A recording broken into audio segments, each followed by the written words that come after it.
mau menaklukkan itu apa? Bahwa saya punya kekuatan yang besar, tentara saya punya kekuatan yang besar, bisa memindahkan singgasana itu dibawa ke tempatnya Nabi Sulaiman.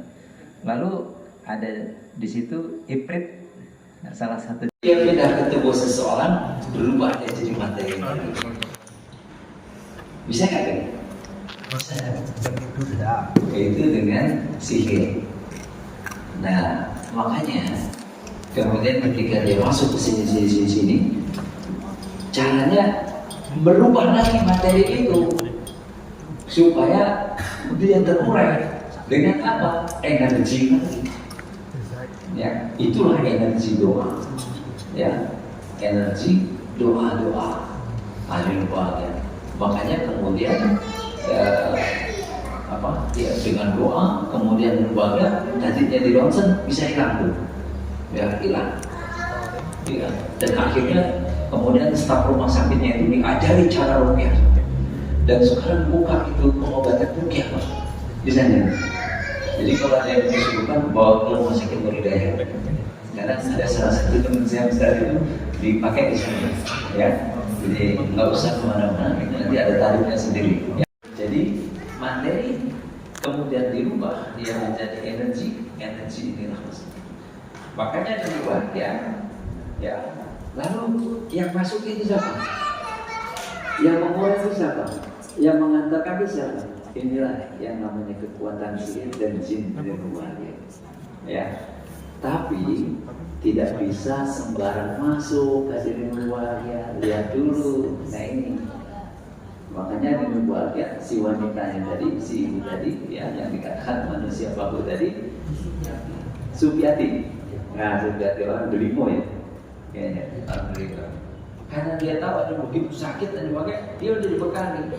Dibekali apa? Dengan doa. Inilah keluarga. Jadi sebelum energinya itu berpindah jadi materi, kemudian dia berdoa. Doa ini energi.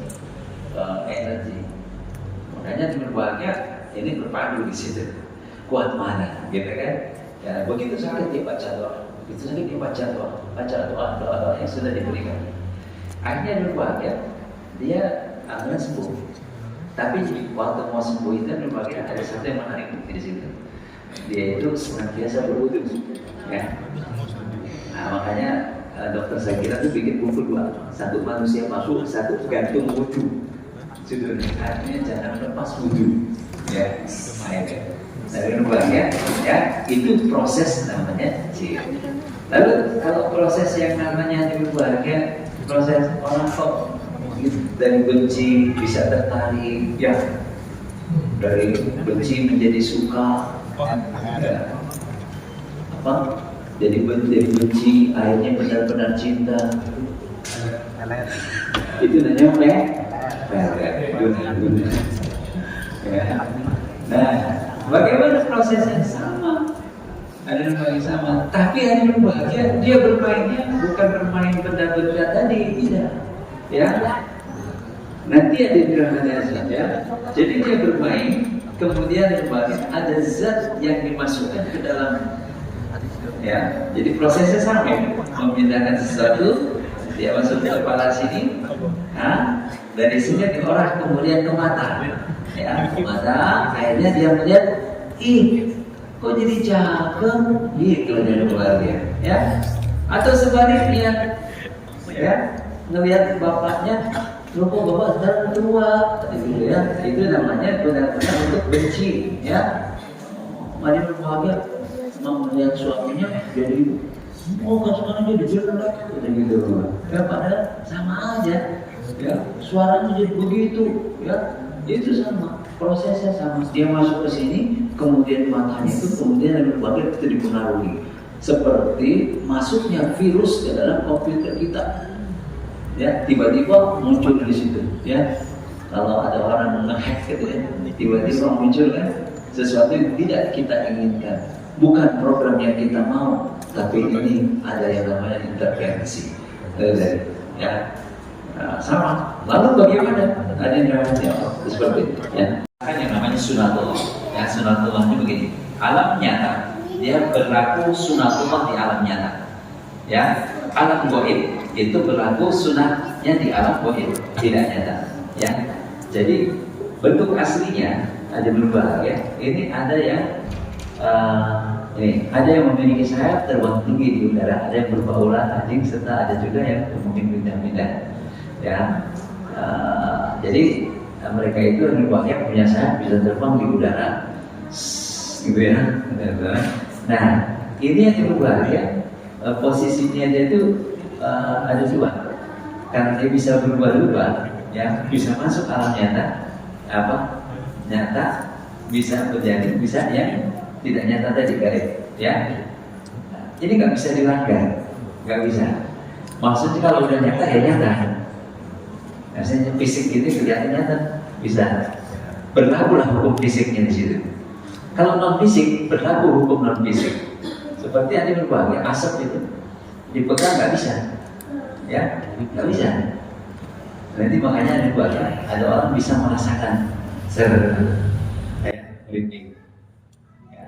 Tapi dia nggak ada, tapi ada, tak terlihat. Nah ini dua hukum nggak bisa dilanggar. Kalau dulu ini yang cuma di film aja di berbagai, yang bisa dilanggar tuh di film. Dia bisa terbang, bisa nyengkeng, gitu ya. Nyengkeng itu di film. Kalau dia terbang, ya dia nggak bisa apa-apa. Dia bisa masuk hanya lewat pembuluh darah. Ya, nanti makanya kalau ada orang belajar yang mungkin ya cerita orang yang belajar reiki, ya mungkin reiki, ya bagus. Jadi prosesnya itu katanya dia disalurkan tenaga alam, ya. Nah, saat disalurkan tenaga itu berbagai kesemutan di sini. Wah senang banget sama bagian. Jadi lagi menyedot tenaga alam yang tadinya begini. Ternyata itu proses masuknya jin ke dalam tubuh manusia. Ya. Ini berarti dia berupa tadi udara. Ya. Nah, kalau dalam ini gini, setan itu mengalir pada diri manusia seperti mengalir darah dalam tubuh manusia. Ngalir darah.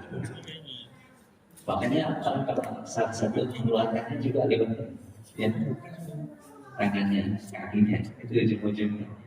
Ya, nah, itu kungfu zombie. Itu melanggar hukum ini. Kenapa dikeluarkan? Begitu dipukul hilang. Dari belakang bisa peluk nabok orang. Ya, nggak bisa. Ya. Jadi kalau itu nggak nyata, nggak bisa. Bisa masuk lewat tadi pembuluh darah dan sebagainya. Ya, nanti dia baru masuk ke dalam tubuh kita. Nah, di dalam dia bisa main itu. Ada yang bisa kemudian di pembuluh darah sampai orang nggak bisa jalan, ya. Mencet di sini orang nggak bisa ngomong, dan itu lagi itu ada di dalam, bukan di luar, ada di dalam. Ya. Nah, ketika hanya berubah non fisik jadi fisik dan berlakulah hukum fisik. Contoh, ada seorang sahabat lagi sholat, ya, kemudian ada jin mengganggu. Ganggunya apa? Dia berubah menjadi seorang sahabat yang sudah meninggal dunia. Ya, ini diceritakan di dalam buku, ya, Abdul Salam Bayidi. Nah, kemudian di sholat. Ini sahabat yang sholat karena akidahnya bagus dan berbahagia. Besok kalau muncul lagi awas, gitu. Maka di berbahagia dia bawa alat buat mukul, buat parang begitu. Ya, nah, ketika dia sholat muncul lagi, dia sujud, ya, kemudian dia ambil dia buat, hancur. Ketika dia berubah menjadi fisik, maka berlakulah hukum fisik. Nggak bisa terbang, nggak bisa. Kenapa? Karena energinya sudah habis, dia berubah menjadi pandai kepada sebagian jin. Dan itu tidak menambah apa-apa kecuali kesesatan. Maaf, karena kita nggak bisa melihat jin, dia bisa melihat kita. Berarti kita banyak ruginya loh, ya kan? Ya. Misalnya waktu kita ketemu jin itu misalnya gitu ya, kan ada suara, dia bisa gitu kenalan, nama kamu siapa? Hengki. Oh gitu misalnya, ini kan jin keren ya, Hengki. Nah, tapi kita nggak tahu besok yang datang bukan ada Hengki, tapi ngaku Hengki. Kita tahu nggak? Nggak tahu. Nah ini boleh ya. Jadi kalau ada jin mau kerjasama sama manusia, itu jin yang bukan muslim, bukan jin yang baik. Kenapa? Karena jin yang baik itu tidak mau dia menggoda manusia, menyesatkan manusia. Ada apa? Nah, gimana cara kerjasamanya? Nah ini masih di dalam buku ini ya. Ada bukunya Alam Makhluk Supranatural. Itu nanti karangan Sulaiman Al-Ashkar ya. Nah itu ada bukunya. Tapi diceritakan juga oleh Muhammad Isa Daud di dalam buku Dialog dengan Jin Muslim. Ya, itu ceritanya gini, ada seorang alim. Nah, dan suatu saat si alim ini suka dia pergi haji. Tapi kalau dia pergi haji, itu dia orang lain udah pada jauh semua, dia masih di rumah. Nggak mau. Jadi suatu saat orang-orang belum nyampe, dia udah nyampe. Udah nyampe di UKM. Ya. Kalau dia ketika dia sebelum meninggal pesan sama anaknya, nah, nanti kalau musim haji, ada seekor unta datang, naik saja, biar kamu naik aja. Ternyata betul. Ketika orangnya itu meninggal, datanglah untanya itu ketika musim haji. Dia naik dengan 4 kali, kemudian dibuang itu si orang tadi. Cepat sekali. Dan ini yang cerita adalah anaknya. Dalam anak. Jadi akhirnya kemudian sampai tengah jalan, berhenti dia tanya, di mana mas ya? Dia kemudian, bapakmu dulu seperti ini, ya. Nah, tapi di tengah ini bapakmu sujud sama saya, katanya. Sujud. Kalau kamu sujud, saya teruskan perjalanan ke Mekah. Kalau enggak, saya tinggal di sini. Karena dia akidahnya bagus, saya nggak akan sujud kepada siapapun kecuali kepada Allah. Ditinggal sama ontanya. Ternyata ontanya itu jin. Ini kerjasamanya maksudnya. Ya. Jadi nggak ada yang namanya kerjasama sama jin itu yang menguntungkan, tidak ada. Ya. Jadi di dalam Al-Quran sendiri sudah dikasih tahu ya. Ayat 6 ya. Wa annahu kana rijalun minal ins ya'uduna bi rijalin minal jinni fazaduhum rahaqa. Kita lihat di surah jin lagi ya. Waduh, ini adalah ayat nanti ya. Ini ya. Dan sesungguhnya kami di antara kami ada orang-orang yang taat dan ada pula orang-orang yang menyimpang dari kebenaran. Jadi yang berbahagia itu sholat nggak? Sholat mereka. Ya, dia sholat. Di masjidnya di mana? Ya di masjid-masjid. Cuma nggak kelihatan. Ya. Hah? Nggak bisa lihat. Kan berarti bilang kalau bisa lihat jangan percaya. Makanya orang yang ngaku bisa lihat, kata Imam Syafi'i, itu akidahnya rusak. Orang bilang, ya, kalau ada orang bisa lihat, itu di situ ada apa? Itu akidahnya rusak. Jadi jangan dipercaya perkataannya orang yang seperti itu, ya karena nggak beres. Ya, jadi mereka tadi pertanyaan, mereka sholat nggak? Sholat. Karena perintahnya tadi apa? Wa ma khalaqtul jinna wal insa illa liya'budun. Tidak kuciptakan jin dan manusia kecuali untuk beribadah kepadaku. Surah apa tadi? Wah, ini dua habis. Ini. Nah, ini bahas. Satu lagi, banyak kacamata. Ini apa pertanyaannya? Nanti vouchernya dari saya.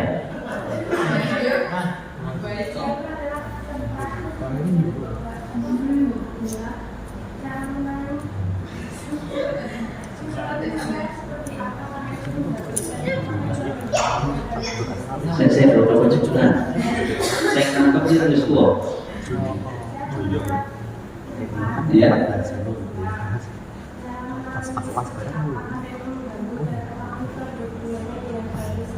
Nah, gitu, ya. Jadi tadi kan ada ya, jin itu kadang-kadang berubah asal ya. Jadi nggak nampak tapi terasa, ya. Nah kalau yang muslim, jin muslim itu baunya harum, ya.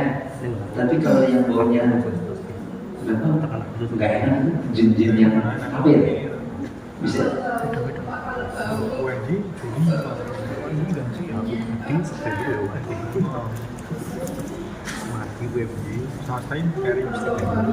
Ya, kalau dicari dulu ada tikus mati atau enggak, ya.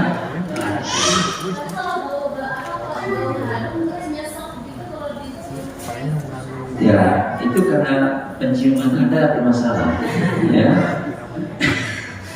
Jadi kalau ada harum-harum gitu, ya, ini nggak ada sebabnya, itu bisa jadi ada sesuatu gitu ya. Tapi nggak usah dicari-cari, ya. Kemudian bagaimana kita, ya kita berlindung saja pada Allah gitu aja, ya.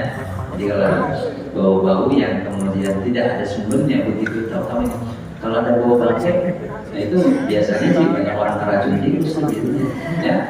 Nah itu, ya, gitu. Apalagi ini bau badan, lihat dulu sama baunya, ini kacau, ya. Kira-kira gitu ya, cukup ya, jam 10 ya, ya.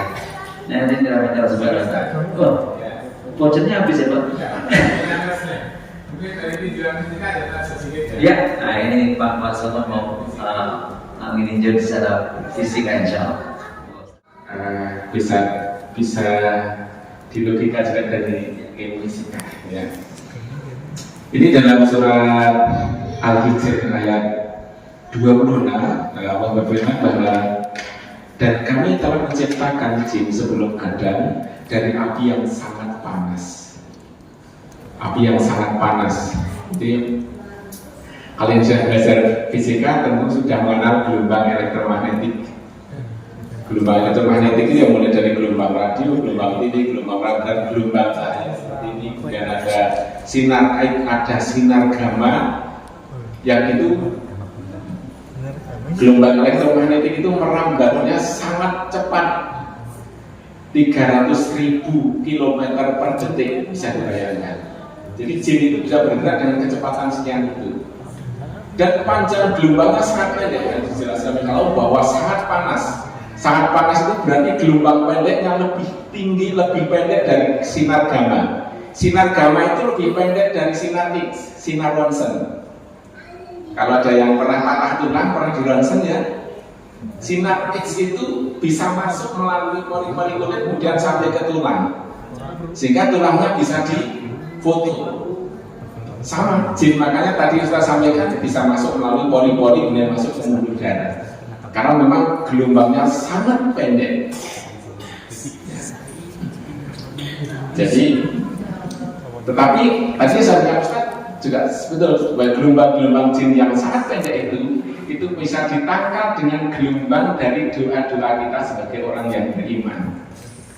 Jadi doa-doa kita yang sebagai orang yang beriman itu bisa menjadi gelombang yang lebih pendek dari gelombang jinnya, sehingga bisa mengalahkan.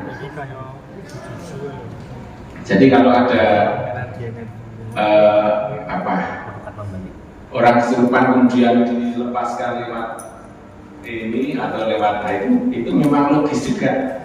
Jadi jin itu bisa dikeluarkan lewat pori-pori karena memang gelombangnya sangat pendek. Bisa sampaikan tadi, mau berhentinya di mana?